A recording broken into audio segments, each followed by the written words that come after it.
जय भारत, जय भीम, जोहार। स्वागत है आप सभी का साहब का जीवन एपिसोड 17 में। आज की टॉपिक है पिता रामजी सुबेदार का मार्गदर्शन में भीमराव ने बीए किया। जनवरी सन 1913 में भीमराव ने बीए की परीक्षा पास की। इसके लिए उन्होंने काफी मेहनत की, लेकिन पिता का योगदान भी महान था।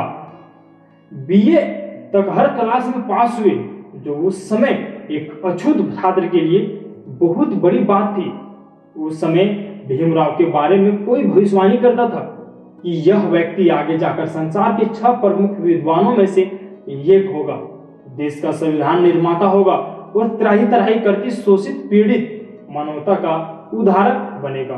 तो उस समय उस व्यक्ति को जरूर पागल घोषित कर दिया जाता होगा। लेकिन भीमराव ने अथक मेहनत, महान उद्देश्यों के प्रति संपूर्ण बुद्धिमत्ता व ज्ञान ग्रहण करने की तीव्र चाह की बल पर यह साबित कर दिखाया कि स्कूल कॉलेजों के परीक्षाओं में मिलने वाले मार्क्स के आधार पर विद्यार्थी की प्रतिभा का ठीक से अनुमान लगा पाना बिल्कुल उचित नहीं है।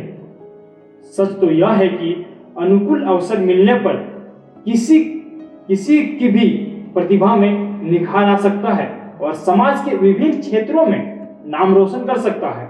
रामजी सुबेदार आर्मी स्कूल के हेडमास्टर रह चुके थे। उन्हें पढ़ाने का काफी अनुभव था। अंग्रेजी भी अच्छी थी और भीमराव की अंग्रेजी अच्छी हो, इसके लिए पूरा मार्गदर्शन किया।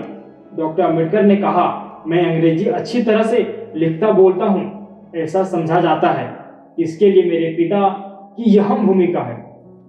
उन्होंने मुझे शब्दों का समुचित प्रयोग करना जिस तरह से सिखाया है, वैसा किसी भी अध्यापक ने नहीं सिखाया। बीए पास करने के बाद भीमराव के सामने नौकरी करने का सवाल खड़ा था।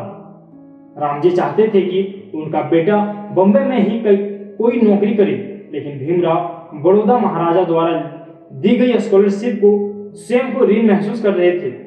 इसलिए अपने कर्तव्यों को निभाने हेतु वहां ही वो नौकरी करना चाहते थे।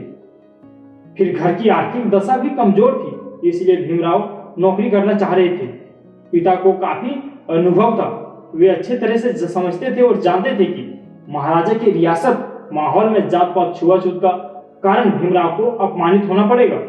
वह हर जगह रूढ़िवादी लोग की भरमार थी। भीम ने पिता की सलाह को नहीं माना और उन्होंने सयाजीराव गायकवाड़ को पत्र लिखा। बड़ौदा रियासत सरकार ने भीमराव को बड़ौदा बुला लिया।